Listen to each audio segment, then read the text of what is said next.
Ladies and gentlemen, welcome to Sam Roberts Wrestling Podcast. Introducing your host from New York, here is Sam Roberts. It'll be 6 years in September. Tom Phillips, ladies and gentlemen. Beautiful. Tom Phillips. 6 years. Yeah. Is how long you've been at WWE. 6 years longer than I think anybody thought, which is awesome. But. Well, yeah, I mean, you see in WWE, especially, with the announcers, the one thing about WWE, I think, and working there, and you tell me if I'm right or wrong, is that you kind of have to develop some kind of, okay, I must be doing something right, because if I was not doing something right, they wouldn't be afraid to be like, it's not, the relationship's not working out. We'll see you later. Because you see young guys come in. Mm-hmm. Some of them are there for life. And other guys, after a year or two, it's like, this mix isn't working. Yeah. So we're going to move on to something else. I mean, it's such a unique place in that, like any corporation or any company, you have to fit into the culture of what people are like. And you've gotten introduced to that. It's like, okay, it is WWE and it is the dream job for pretty much anybody that steps in the door. But at the same time, it's like, if you don't fit in with people at Apple or IBM or something like that, you're probably not going to be there long. Same thing with WWE. But at the same time, I think the one thing I realized very quickly, and I was pretty naive to it because I got hired at 23. So I was like, oh, these people they love what I put on tape. They're hiring, they're hiring that guy. And it's like, no, like they want you to come in and learn their system and put it into place. And it took me a long time to realize, I'm like, okay, I've got to break some old habits. Not that I had many, but I had to break those and learn how to do what they wanted me to do. Because again, they're writing paychecks at the end of the day. So they see, but it's just interesting because it's not like they see this lump of clay that they're like, there's some kind of X factor where they're like, there's a little thing in there that I can work with and we can turn this guy. And I guess when you're getting hired at 23, like it's one thing when a Mauro Ranallo comes in or somebody like that who clearly he's got this experience, like we're bringing on this person versus we're bringing on this 23-year-old kid because we think he's got potential to be really, really good. But we got to teach him how to be good. Yeah, no, I hope that was the case when they brought me on. They saw something, or maybe they were just like, "This will be funny." No, seriously, when I first started working in Stamford, Connecticut, I'd never used a teleprompter before because I was literally right out of college. So I had never done a studio show. I had pretty much only done play-by-play and radio when I was in college, and then when I graduated. So. Working with Renee Young, I will say this till my dying day, she taught me how to walk as a broadcaster because I'm in the studio and I'm like, where do I look? Right. What am I supposed to do? You're just like looking at the teleprompter, reading with your finger. Like, no, Tom, you're not. I'm like, I said, where do I put my hands and all this stuff? So she is in there doing, pointing me in the right direction with all that. And I'm forever grateful to her. And then the litany of people that I worked with in the studio. And I was getting in there and like, okay, let me learn this. And then again, I'd done football, basketball, baseball, all those different sports in college, the Big Ten Network, college sports for a little bit afterwards. But then when I got to NXT, I very quickly realized, I'm like, okay, there's ways they want to position the product. It's not just... it's not as easy as it looks. Right. There's a lot of different things, and it happens so quickly. If I don't adapt to this, I'm going to get left behind, like you said before. And it's also like movie making in the sense that it's not about you. Like there's all these different pieces to the puzzle, and everybody has to fit to be working towards the same goal, right? Yeah. And then once everybody... And the goal changes sometimes. Oh my gosh, constantly. Right. Because on commentary, our entire job is to put people over, is to put over the talent and everything and make them look good as possible. No one's tuning in. No one's buying a ticket to see Tom Phillips. Yeah. If you are, that's very sweet of you. I like to watch him talk. I can't hear him, but I love the way his mouth moves. I'll give you an example. My own father, who only watches the show because I'm on it, I'll text him and be like, Dad, did you like the show? And he was like, I got to be honest, I wasn't listening to you because the commentary just becomes white noise. Right. Because I'm just watching the action. That is my own father who loves me. White noise. That's my part of it is. I'm like, I hope you enjoyed the show. But no, there's other nights where, there's certain nights where it's like, okay, we can have a little bit of fun and my personality can come out. But most of the nights, and I know Graves and Cole have talked about this, is that so much changes in the course of SmackDown and Raw, and even when we do an NXT taping, 205 Live, you name it. There's so much changing that if you're like, oh, I'm going to go out there and do this, you're screwed. You have to be able to adapt on the fly to something that you have no idea might be coming. And kind of know your position perfectly, right? Because you bring up like Graves, for instance. Graves is there to 100% interject personality. If you start going in and being like, oh, everybody thinks Graves is so funny, I'm going to be all personality too. And they're like, no, we don't need 2 Corey Graves. We need 1 Tom Phillips and 1 Corey Graves. Yes.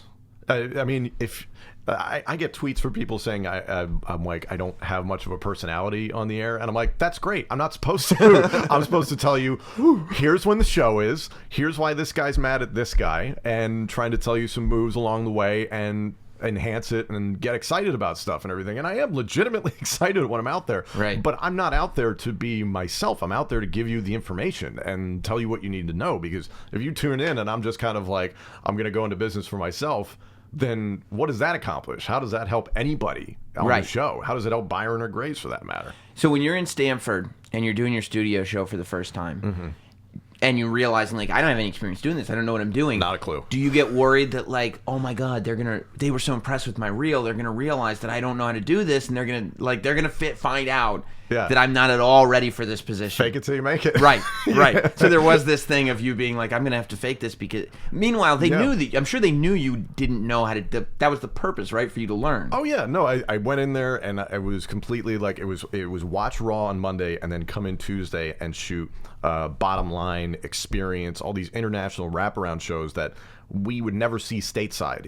You don't even see it pop on your Twitter. It just is something that exists in another country. So it's like, okay, you can go out there and make mistakes and everything. For the most part, it's not going to have a huge effect on your character, your reputation, or anything like that. Not that you have a character at that point. You know, I've been there for a few months, but it's not going to haunt you when you end up doing this. Like, oh, that's the guy. Yeah. So and they start you off on a teleprompter, and as you know, there's no teleprompters in WWE. So after a while, it was like, okay, the training wheels are off. You've got to be able to take bullet points and go from there. And we do the same thing on live TV every single week. I was just thinking about it, and I mean, I've been doing this for 15 years. I don't think I've ever used a teleprompter. So no? Don't tell them. No. Because if I ever get in front of a teleprompter, they're going to be like, what is he, an intern? Oh, my God, yeah. I don't think I've ever...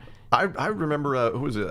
William Regal was talking to me about it years ago, and he was like, if you ever read a teleprompter, because they do have it in pre-tapes when you go to TV, he was like, try not to move your eyes because it's a dead tell that you're just kind of like scrolling across the page like that. So I'll watch TV now, and I can see a guy going back and forth, and I'll be like, I see what you're doing there with your eyes and everything, and it's not easy. It takes a minute, but again, everything that we do is pretty much entirely off the top of our heads. And were you ready, like when you're working with Renee there in Stanford, are you ready to just sit under the learning tree, or was there a part of you that's like, wait a minute, she's really good at this already, and I'm not, and this is scary now? Both. Right. Both entirely, because I think I walked in the door assuming the job was going to be one thing, and it was very, very different. I had to acclimate to that. But I was so happy to have Renee there, who knew a lot about the business and everything, had tons of experience on doing live television up in Canada and everything, did a regular show covering WWE. Right. So it was like, this is the perfect person to work with and everything. And plus, who doesn't like working with Renee? She's the greatest. So it was fantastic to just have that opportunity. But I was literally, everybody that I was talking to, I was like, okay, like, what can I do to learn in the interim and everything? Because one of the mistakes that I know I made early on is that I'd come into work one day out of the week and be like, okay, that's all they wanted me to do. And then again, quickly realized it's like, no, this is a 7-day-a-week job, 24 hours a day, 365. And if you don't approach it with that mentality, you're dead in the water. Meaning you should just be coming in, just being like, okay, what can I do? Type of stuff. And that's what I do in Orlando now, is pretty much any free time that I have where I'm not at TV is going in and watching tape, calling matches, anything that I can do to just see what I can tinker with. I'll watch something on TV that, like my wife will watch and be like, there's nothing wrong with that. And I'm like, nah, I hated that thing. So let me go back and work on it. And if you're just coming in to do one day of TV or something like that, and then you're like, okay, I'm just going to sail off into the sunset. I did my day. Yeah, it's like, all right, I'm going to put my foot up. I'm not going to watch any tape. I'm not going to do any notes. I'm not Can't believe they're paying me for one day a week. This is great. And that was my thought process when I first got hired. Right. And then again, cold hard reality is like, no, dude, you're 23. You've got a lot of work to do. I was like, okay. I love that though, because we've all been there. That like young ego side of us. Like, why would somebody hire you at 23 with zero experience Yeah. to work 2 days a week? Like, Yeah. why would you think that was what you were going to do? I was like, yeah, it's just, This is what it's like. this is the life. And it's like, no, you got a lot of work to do. You're watching all these news reports about college kids not being able to find jobs, and you're like, what's wrong with these kids? All you have to do is work 2 days a week. It's This easy. is really not that hard, but I think everybody's lucky in whatever field of broadcasting they get into if they have the people around them. And if I didn't have Michael Cole being tough on me for years, just hey, like this was good, but like here's 10 things you can improve on and everything. Every single show, and it's specifics. Yeah, because if people just massage your ego or something like that, how do you expect to really change? Right. So I have a litany of people that I'm grateful to. Yeah. So did you grow up a fan? I grew up, so it's a funny story. People will ask me about it, and that I played like the video games and stuff when I was a kid. My parents hated it. Right. Hated it because I'm 28. The heyday of it was you're old and I'm young. So it was still in that. No, I was gonna say because the Attitude Era, right? Yes. When it gets really, really bad, was for a kid to watch. Right. I was like 15 or so. Yes. And I remember my parents literally a couple years removed from the Attitude Era. My dad like told me, me and your mom had a conversation, and if you hadn't been watching for your entire life, like if this wasn't so attached to your identity, there's no way we would have let you watch that.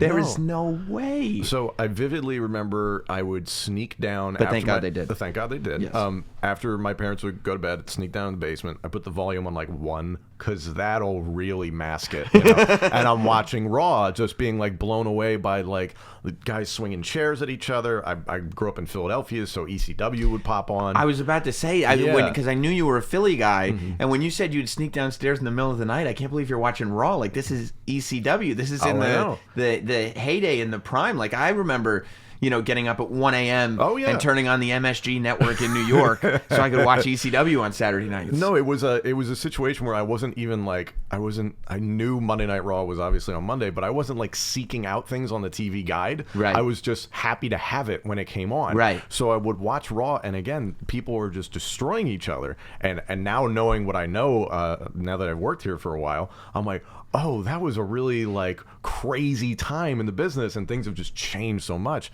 One of the big things that got me hooked was the Triangle Ladder match of the Hardy Boys, the Dudley Boys, Edge and Christian, and then understanding how awful that was for their bodies. Right. And then meeting all those guys and everything. I remember when Devon and Bubba first they did their retirement on Monday Night Raw, and then eventually now Hall of Famers.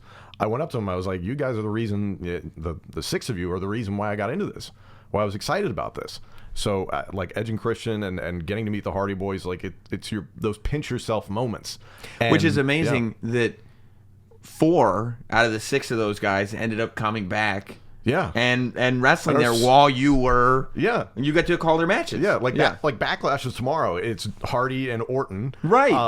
And I looked it up. It's the first time in 10 years they've done this. Yeah. 10 years. The first time in 10 years they've gone one-on-one. And I was like, this is awesome. I get to call Randy Orton versus Jeff Hardy. I'm like, yeah, this is awesome. So I may not have had tremendous exposure as a kid, just because it was not popular in my house.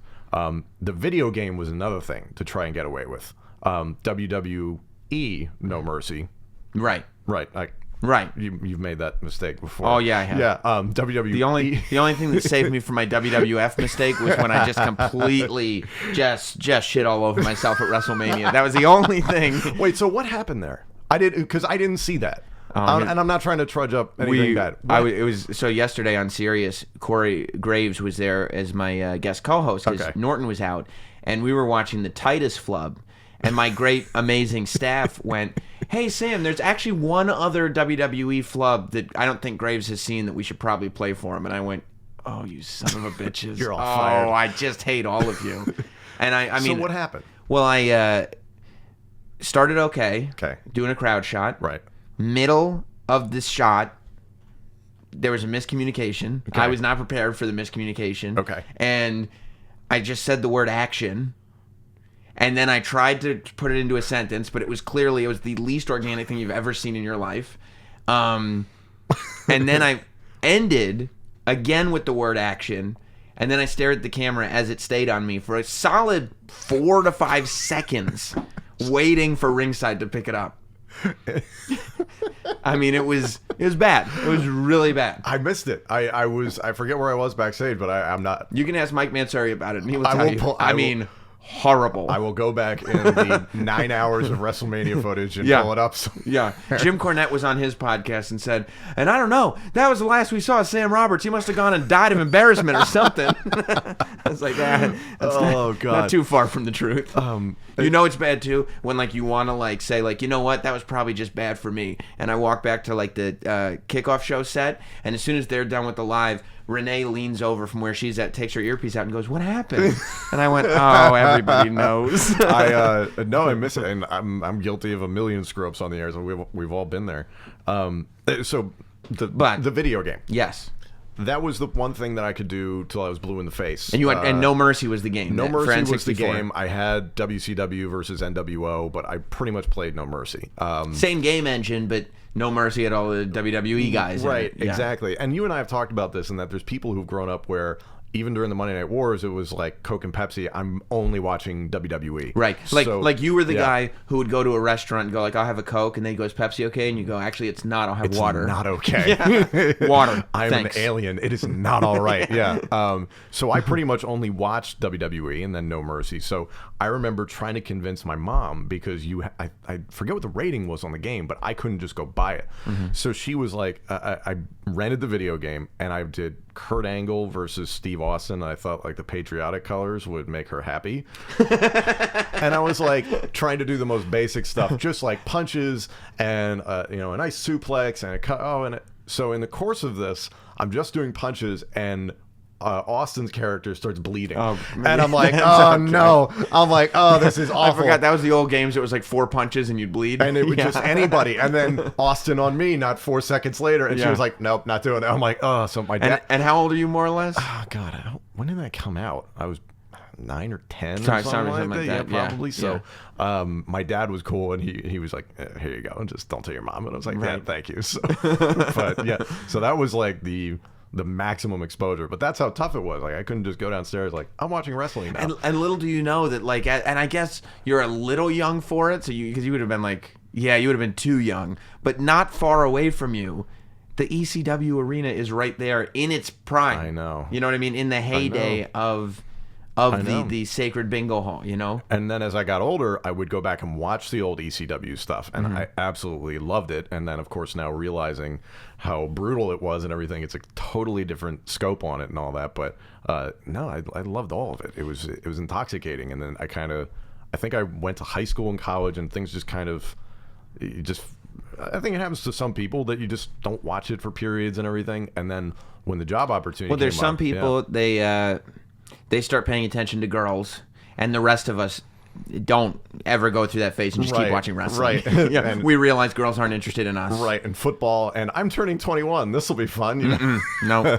Literally on my 21st birthday, I remember driving back in the afternoon, I drove back from Westchester to Syracuse, where I went to school, and then I watched Raw, and then I went to bed. And that was my 21st Hell of a birthday. night.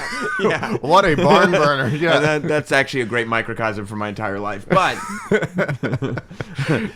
so you go to college, you graduate. Did you go to college for sports broadcasting? Penn State for broadcast journalism, sports journalism specifically.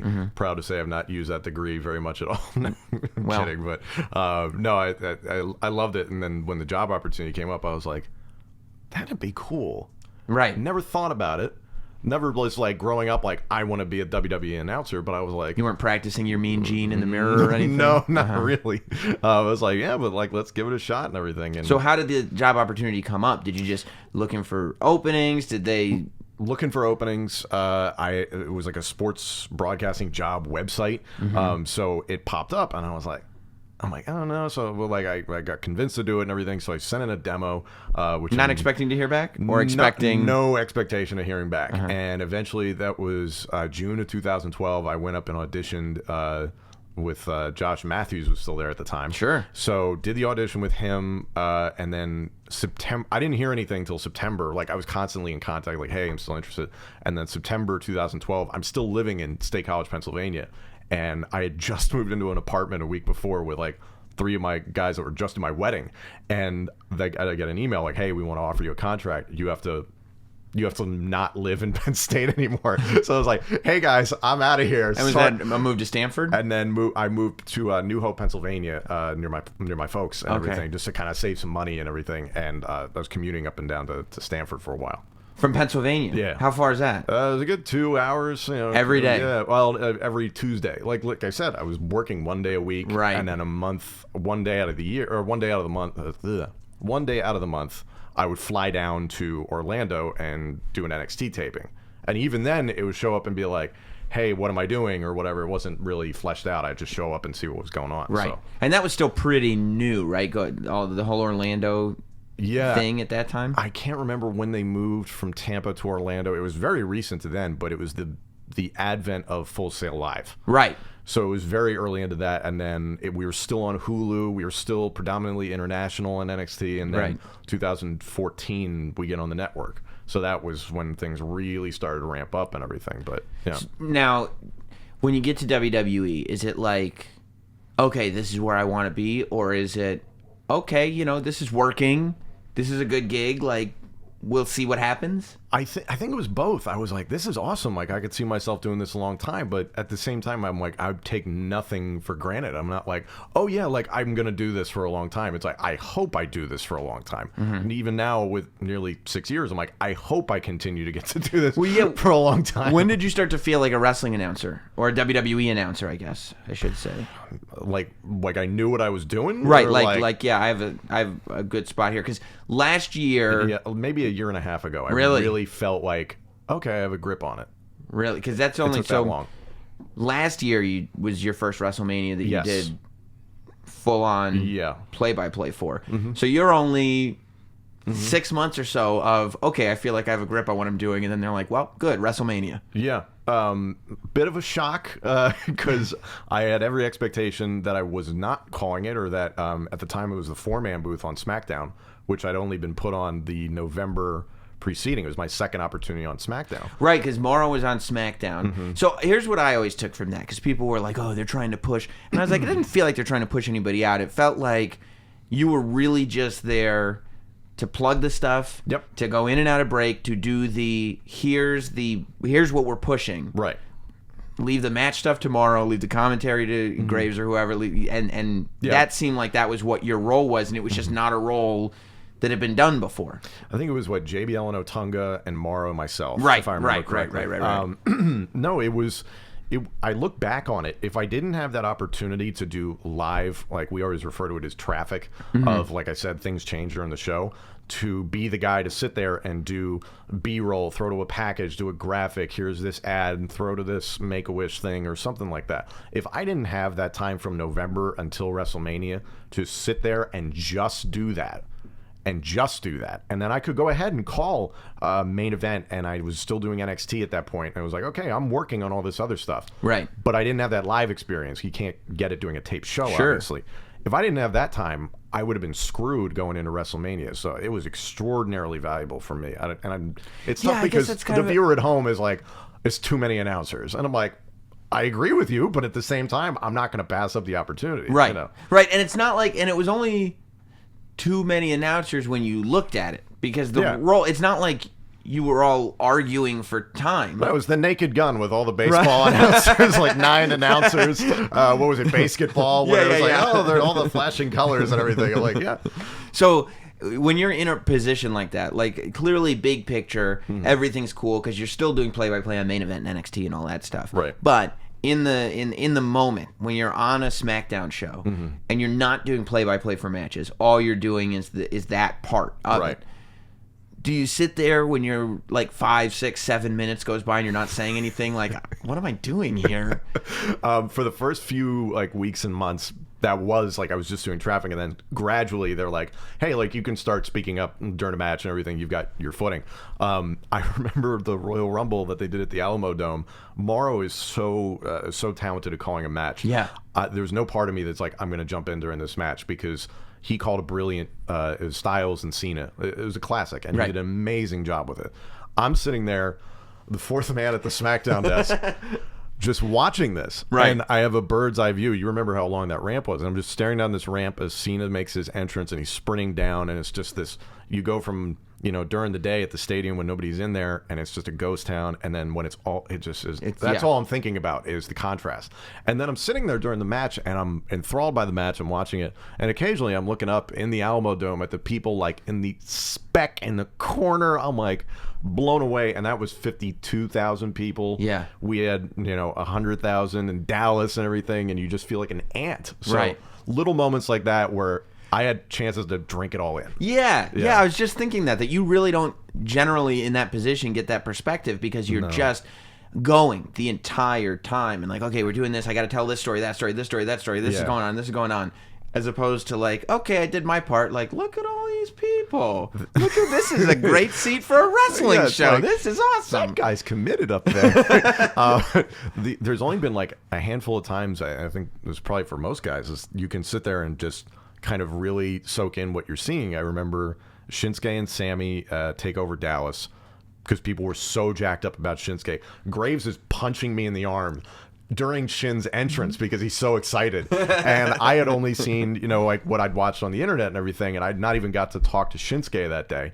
But we were all just blown away by the crowd reaction. We barely spoke for 60% of the match because they were so just going bonkers. Yeah, the fans are telling the story at that point, right? Oh, God. And then when Shane and Owens did Hell in a Cell, I'm sitting there, I'm like, one of these guys, they're on top of the cell. I'm like, somebody's going to get really badly hurt. Yeah. So me as an announcer is out the window. It's just Tom sitting there being like, I hope these guys are okay at the end of this. And when Shane comes off, that is the most like genuine reaction I could give. I just remember screaming, oh my God, because I was like, what else do you say? A man just launched himself off of a cell. Yeah. It was craziness. When you start, I'm assuming the criticism there's a lot more of it when you're new than like now, for instance, because you kind of know what you're doing. When you're starting, it's like all criticism because you have to learn. Are you a guy who can accept that criticism easily, or did you have to kind of condition yourself to be okay with it? At first, I was horrible at it. Oh, horrible. Because, again, I came in and I was like, I'm going to be pretty good at this. And I very quickly realized from both, people on the internet or something like that, or even internally. They would let you know on the internet? Really, they're good for that. Shocking that happens. I was going to say, I was like, criticism from the internet? Yeah, that's constant. That never stops. But no, like from the beginning, it was continuous. And now it's more finite things. Like, I could have said this one word differently in this paragraph that I spoke, and that would have changed the entire complexion of it, as opposed to, okay, like, you got the date wrong and the title wrong. Like, that's not the guy's name. Or, like, huge mistakes to smaller mistakes that add up. Right.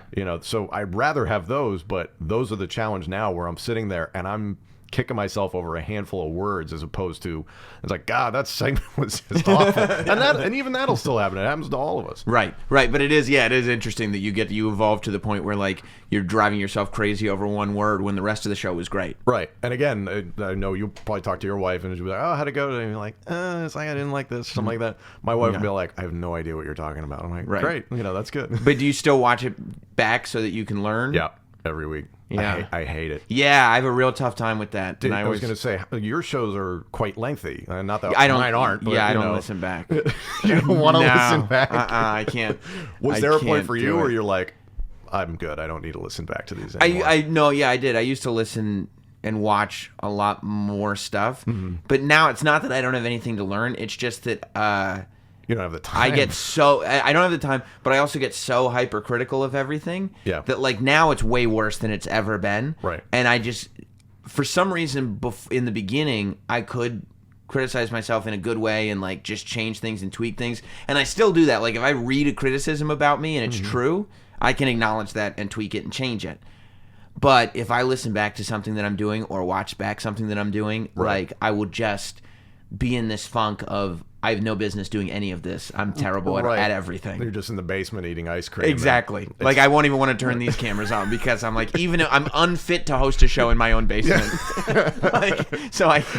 I wouldn't even pay myself to be down This here. is insane. Why would anybody pay attention to this? Oh, God. So that's why it gets tough. But you have to be a perfectionist. You have to be OCD. To an extent and everything. And what do you have, other than, like, you know, I would imagine that your favorite thing is whatever you're doing right now, but other than what you're doing right now, other than your SmackDown team that you have right now, going back, do you have a favorite job? Because, I mean, you did everything. I mean, I remember at one point you were the app guy. After Josh. Josh Matthews was the app guy, and then you were the app guy. I forgot about the app. Yeah, it was Brian Pellegato. You met him from our .com team. Yeah. We were at the Hall of Fame this past year, and they had the big tarp set up, just the logo over and over again. And he was like, oh, God, this is like the app set all over again. I was like, God. Like, we had Titus on like 1 billion times a night. I had the very long-running story with Alicia Fox where on the app she was hunting me down. I still get tweets about that. We're not even on the same brand. And that was an app-exclusive storyline, correct? Yes. It never made it on TV. Right. We paid it off even on the last edition of the app. It was amazing. And then we just never did it again. Right. So doing that stuff was great because, again, it's just you have 60 seconds to 90 seconds. Here's a mic. Make this entertaining. You have to get across this bullet point or something like that, which is what we do most segments. So, again, all just like mental reps. Yeah, it all kind of, all this stuff that you don't even know as you're doing it goes into this pot of like, oh, this thing that I kind of learned how to do when I was the app. Yeah. 5 years later, it's like, oh, I did develop that skill then that I'm using now. Well, even doing live events. I was doing live events on NXT for a little while, where it helped me just open up my personality. I'm in my personal life, I'm extraordinarily sarcastic. So when I'd get on the air, I would sound like a jerk because I'm trying to come across like I'm doing this very tongue in cheek. But after several years of doing it, I'm like, okay, now I can make this blatantly obvious that I'm screwing with Graves or that I'm screwing with Byron or something like that. Unless I just outright scream at Byron or something like that, or whatever. Shut up, Graves. I've only done that like once.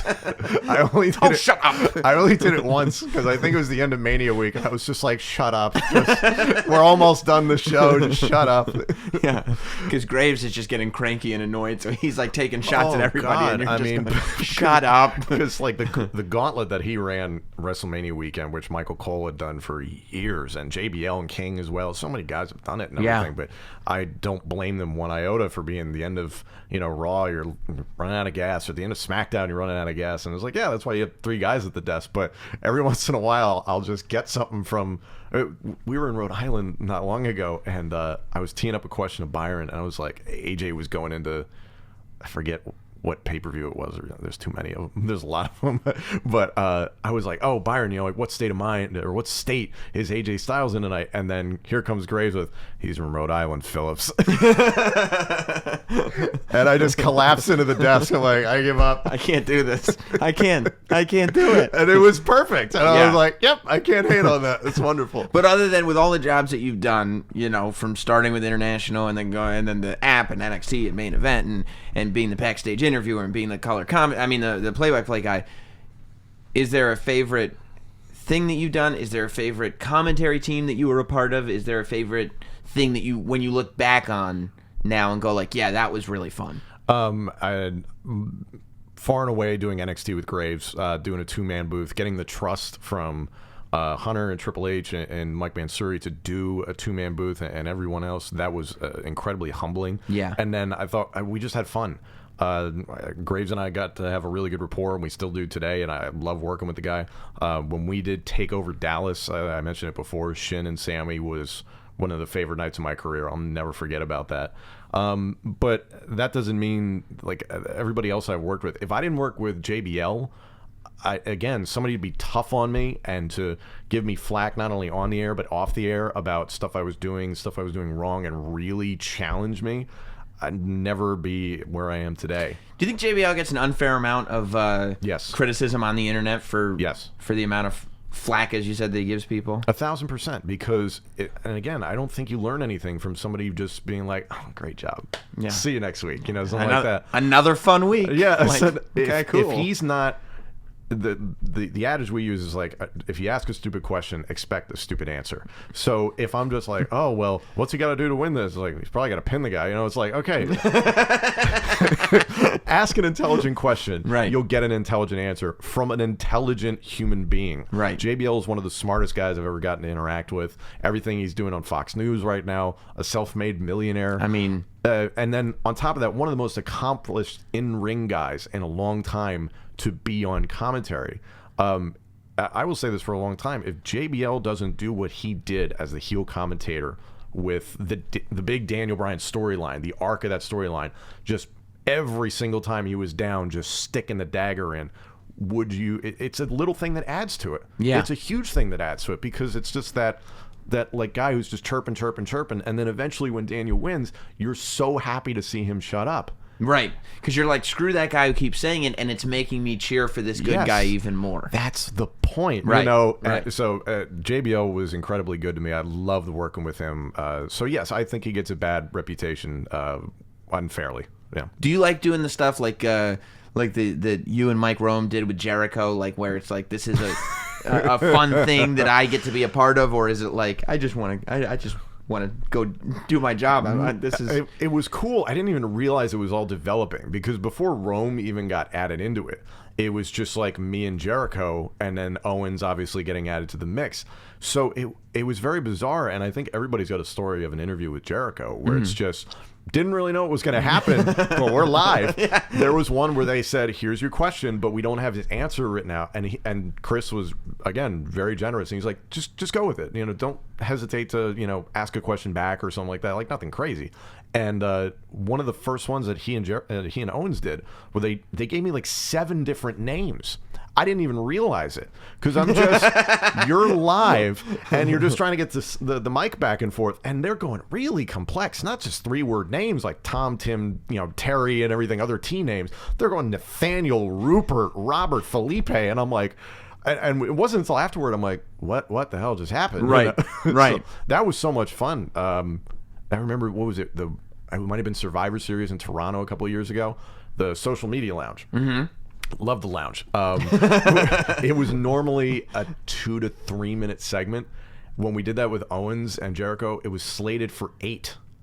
And I'm sitting there, I'm like, what? Why? Like, why? And then when I saw what they were doing, I'm like, oh yeah, this needs a while. Right. But there was never another social media lounge that was that long. Right. So to trust those two to handle the whole thing and everything, and then getting Q to do what to do to kind of prod him, it was so funny. Are there guys like that you'll look at and be like, okay, this is what I'm doing tonight. Oh, this is gonna be fun. Oh God, yeah. Anytime New Day's on commentary, funniest freaking thing. Yeah. I can't keep a straight face with Big E. Right. Absolutely kills me, because he and I are constantly texting about like college football during the football season and everything. So he and I like have a really good rapport, but then he'll just like stare at you and destroy you. And I played fantasy football with Kofi Kingston for the longest time, and he was incredibly competitive. And Xavier I've known since NXT. So when those guys hop on there and they're just doing an impersonation of me, well, I'm here on SmackDown, like, I can't handle it. It's great. Does it surprise you that people want to take a photo with you, like that you are a famous guy now? I mean, you're on TV every week. I think that, and you tell me, but I would imagine, once you're that guy who's calling WrestleMania, right? You're on the USA Network every week as a lead play-by-play guy. Like, you are a famous guy now. It's very weird, because I don't. Again, our whole role is like just to put over other people. So I'm like, it doesn't matter what happens with me and everything, as long as I keep doing my job. That's the important thing. So somebody comes up in the airport and asks for an autograph. I'm like, oh, sure. I'm like, if you want, I'm like, that's cool, man. So yeah. I love that your reaction is almost like, are you sure you want me to write on this picture? I don't know if that'll devalue it or not. Like, it's my wife jokes. She's like, to order your trading card, the shipping is more than the card itself. I'm like, I'm aware of that. So I'm like, no, it's weird. It's just a part of the job. And it was something that I remember being in school, and I was like, I just want to call sports. And that was as far as I thought about it and everything. And then there's all these other things that come with it, and the travel and the exposure and all that. And it's just kind of like, oh, okay, this is cool. But if it makes somebody else happy, that's awesome. You were an athlete growing up, though, right? Like you played sports for a little bit. A little bit. Now, is it one of those things where you were an athlete growing up? No. Well, I mean, look. Anybody that went beyond first grade t-ball to me is like, oh, that's a very athletic dude. Yeah. Because for me, Stewie Griffin, you're in the Hall of Fame. Yeah. For me, it ended like when I couldn't hit a ball off a tee. Oh, really? I was the kid that swung and did all 360, and my dad is just sitting there going like, just corkscrew into the ground. Yeah, I wish I just had another daughter. It'd be so much easier than watching this. But do you get to a point like, does the reason that you want to get into sports broadcasting because you're like, God didn't put me on this planet to play sports. That's pretty clear. I'm not going to do that professionally. Yeah. But I love this world. Yeah, no, in high school, I was like convinced, I'm like, I might be good enough to do this. And then several knee What sport? Football. So you thought maybe I'll be in the NFL. Well, when I see you, because when I see you, I think, why isn't this guy in the NFL? Why isn't this guy like a towel boy in the NFL? No, H2O. No, I like, again, I think it's just the hubris of teenagers. I was like, oh, like I can run pretty fast, and I was playing wide receiver. I was like, I can catch and all that stuff. I was like, that's pretty much all you have to do, right? And then I got hurt a lot. You did? Several. I have a big scar on my knee here for wow. MCL surgery I had when I was 18. And I had a variety of concussions, actually. So they were like, yeah, one more. From high school sports? From high school, yeah. Some rough concussions, and they were like, so your parents wouldn't let you watch wrestling, but they'd let you do stuff that got yourself concussed. Yep. Good, cool. No, cool. and they were cool. they were like, yeah, go for it. But no, like I was at an early enough age that are like, if you have another one, you shouldn't play contact sports, period, or something like that, which was an incredibly intelligent thing to do, considering that was now 10 years ago. That was before we knew any of this stuff. So I was like, great, yeah, you don't have to, ask me twice. So once I realized, I'm like, yeah, you're made of glass. I was like, I love football, I love basketball and baseball and stuff like that. And then WWE was an opportunity that came up, and I was like, I do have a real passion for that, right? And I wanted to stay close to where the action was. So next time you're at an NXT show, though, and Pat McAfee's there, you should show him your scar on your knee, and I'm like, yeah. Same thing, dude. God, same exact thing. I loved Pat McAfee. Wasn't he great? Oh, so and now I watch all this stuff that he puts up on online and everything, and it's an amazing existence that this man leaves. Yeah. His story about when he got drafted. Did you listen to that at all? He was apparently several beers deep when he finally got picked or something like that, and his family's going nuts in the background. They're like calling him like, "What number would you like? What's available? Okay, well, number 1. Fine, 1. Just do it." And I was like, it's such a genuine guy. Yeah. I hope I get to work with him. He's awesome. He just lives moment to moment. It's beautiful. You look at someone like that and you're like, why can't I? Like, you just want to be in that space. You know I want to wear a sleeveless hoodie every day. You should have seen him at TakeOver. Before he looked great in a suit. But before he put his suit on, literally jean shorts that were several inches above his knee. Oh, God. Like jean shorts and a tank top. And Cole was like, I guess that's fine. You're an athlete. And that's what he said. You're an athlete. You can do that. Just whatever you want. Like, I show up in my suit, and he's like, yeah.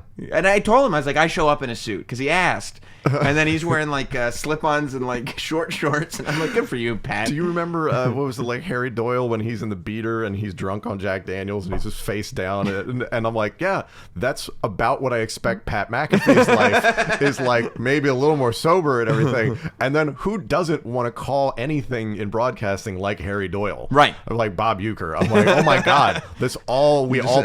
Anytime we're in Cleveland, it's like, how many Major League jokes can I get in? Yeah, it's just So is there? What do you? You're 29, still like super young in the game, but you got all this experience under your belt. Like, are you at a place where you look forward, or do you just move day to day? Are there goals? Are there things that you haven't done that you want to do? It is crazy, to your point. And I don't think about that often. It's just kind of like, let's go to work and take care of what we got to do and let's execute. But I think having now called 2 WrestleManias, I don't think there's part of me that ever thought I'd call 1. Mm-hmm. So I'm incredibly You just thought humbled. You wouldn't be that guy. I just don't. There were points when I was here that I was like, I don't know if I'll ever get to that point. Right. Not that they wouldn't give me the opportunity, but that I'm like, I have a lot of work to do. And then as a kid, I'm like, I remember talking to you about this. I was like, if you told like 12-year-old me, it's like, hey, you're gonna be on SmackDown and you're gonna call WrestleMania. I'd be like, you're full of crap. Like, Right. there's no way that happens. So I mean, I'm very much appreciative of that. I think at this point, and there will be more moments. I want to be able to call more moments. And I see. That's actually great. Yeah. I don't know how to really articulate that, but I think like I said, Shane coming off the cell, Shinsuke and Sammy in Dallas and everything, and there's been a ton of them in between. Charlotte beating Asuka's streak at this past WrestleMania. I was stunned, like everybody else, and I was just blown away by the whole situation. Now, are you specifically not told here's what the plan is, or do you say don't tell me what the plan is, or both? Both. I don't know. Especially something like that, or a pay-per-view or whatever. Right. I don't want to know. I just kind of want to see how everything plays out. Yeah. And react to it genuinely. Yeah. Yeah. I mean, that's the best, and it actually makes sense. It's probably the healthiest attitude to have in the position that you're in, to just want to be there, to be a part of as many of those moments as humanly possible, just because they're amazing. Like Cole's got the Mick Foley championship win and everything, and so many others in between of those incredible calls that he have, the heist of the century and everything. I want to have many of those. Right. I want to get to Raw at some point. I don't think Michael Cole asked me when I first started working here. He's like, "Did you come here for this seat?" I was like, "Yeah, who didn't?" So the couple of opportunities I had to call Raw were incredibly surreal to hear the words, "This, welcome to Monday Night Raw," out of my mouth. Right. I'm like, wow, that's incredible. And the same thing when I first started on SmackDown, I was just blown away. So now it's, okay, what do I have to do to get better, to get an opportunity on Raw more often, or to eventually do that? More moments, more WrestleManias. It's just getting better. But is there part of you, because Cole's been your mentor for so long, that goes like, yeah, I want your seat, but please don't go? No, seriously, like people will say what they will, because I think of Cole's on-screen character and that he was following up JR. They're not appreciative of him. Yeah, he is a machine. Watch what he does every Monday night. It's incredible. Yeah, like I've done one interview with him. I'm gonna get him in here again. You think he would come here? I'm gonna try. I think so. Like, can you get The Rock in here? Well, I have some bait for him. You have bait for The Rock? yeah, I think I'm. You have bait for The Rock. Okay. I think I've got some bait for him. How are you going to bait Michael Cole to come to your basement? Well, I think I'm just going to ask him, like, real nice, and over the course of and they've got to be maybe over like SummerSlam weekend, when I know he's in town for a series of days. He's not leaving his house, right? But like, if he is stuck in New York for a series of days, you're gonna be Michael Scott cornering Jim and Pam for dinner. Like, hey, what are you doing on? Because it's only Thursday. Like, I know you're here till because during the day you're not doing anything. Guess I'm not. But I did one interview with him, like, I think around WrestleMania 29. Okay. And I would suggest that people watch that interview with him, because you kind of get more of an idea of who he is as a dude. And like, I don't think you can watch that interview without realizing, like, he is a good dude. Like, he's a great guy. He's a fun guy. Like, and it is amazing that more people don't realize, I guess that, but also what you said, that look at his body of work. You know what I mean? Like, look at what a machine this guy is in terms of doing what he does. Like, it's not, and maybe because I think part of it is, and this, like, goes back to being in radio and stuff, and broadcasting in general.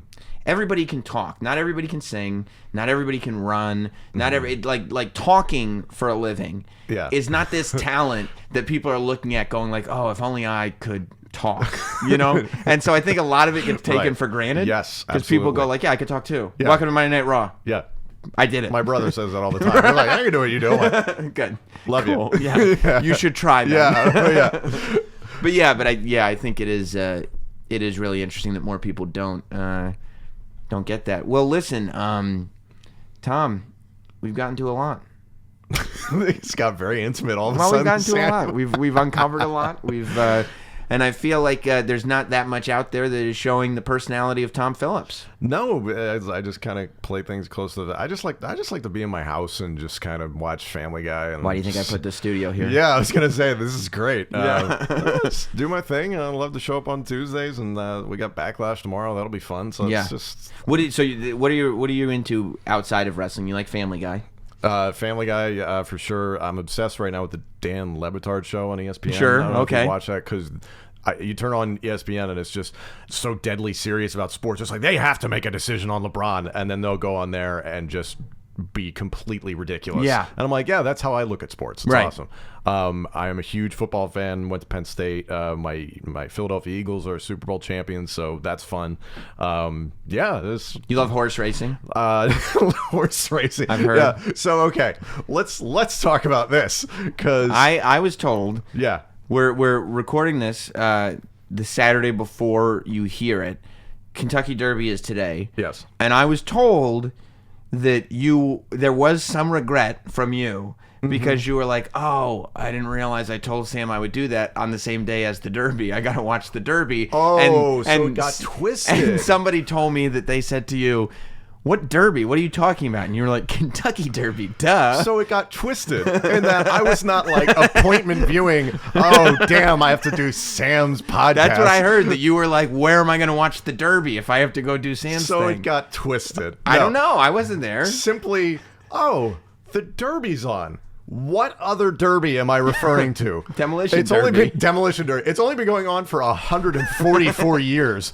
See, I didn't know it. You know exactly how many it's You been. know why? Because we were in Louisville 2 weeks ago. Oh. So I had all these notes on it in case the off chance for me to get in horse racing in a Smackdown came up. So I knew about Justify and Mendelssohn and everything. And there's another one. I can't remember. I would have loved that if there was like a moment to have 30 seconds of Kentucky Derby banter, and you just totally overdid it. Oh, yeah. Like you went on and they were like, Tom, enough with the Derby facts. Way too many notes. No, that is the only reason. And then at the same time, I was like, oh, that's on during that day. And it's on at like 6:45, I think is when they run. Right. So I texted our mutual friend, and that person said, what Derby?